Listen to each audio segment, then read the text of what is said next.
Hi, my name is Richard Morin, and this is my Physics 2 Lab 1, Charged Tapes. Introduction Instructions.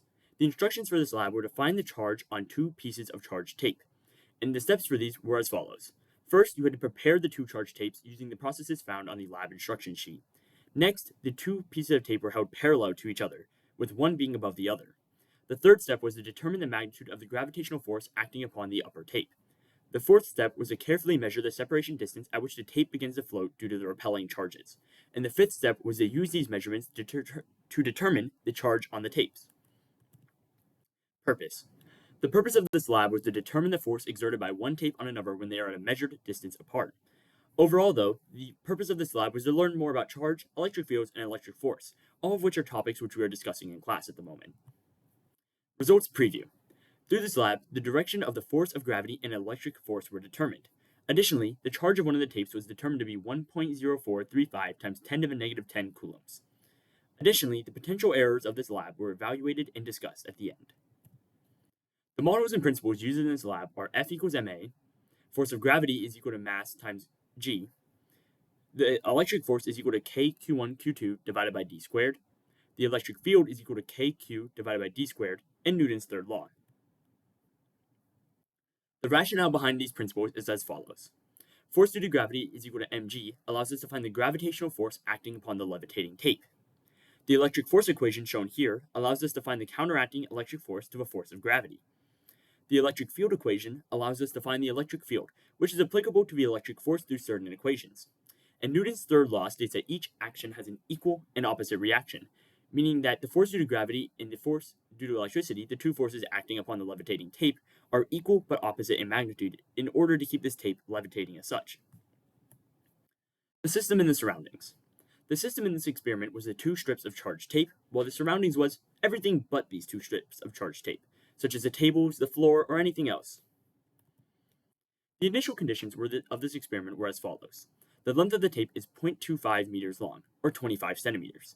The mass of the tape is 0.25 grams, according to the ratio that 1 gram is equal to 1 meter of tape. The K constant is 9 times 10 to the 9. G is equal to negative 9.8 meters per second squared, and the two tapes are held parallel to each other with one above the other. Experimental data. In this experiment, it was found that the upper tape began to levitate at 2 millimeters of distance between the two tapes. This was because both tapes are positive, so the repelling force at 2 millimeters is what causes the upper tape to levitate. This is represented by the image below.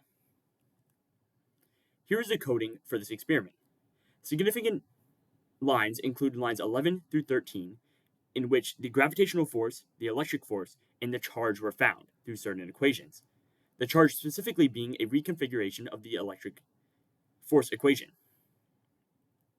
Additionally, electric force was found as it is equal to the gravitational force, as these two forces must be equal due to Newton's third law in order to keep the tape levitating. Here are the results from the coding.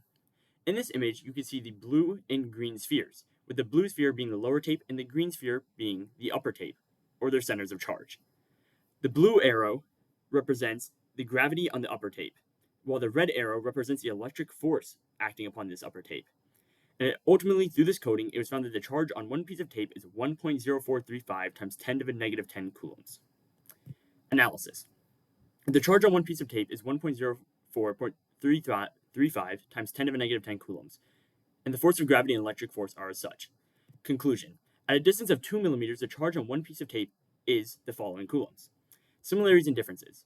The coding showed a similarity with the experimental results as the charge from the coding substantiates the levitation in the experiment, and the assumptions made were to ignore air resistance, to treat a long tape as though it was a point charge focused on the center, and to assume that each tape we had was about the same amount of charge, evenly distributed. The potential errors of this experiment was that an extra charge transfer from handling the tape could have occurred, and that air resistance and movement is ignored, both of which could have massively impacted the coding experiment.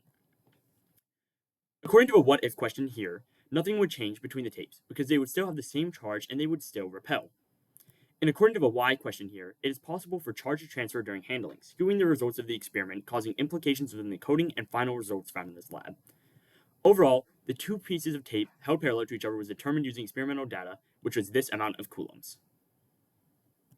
Thank you.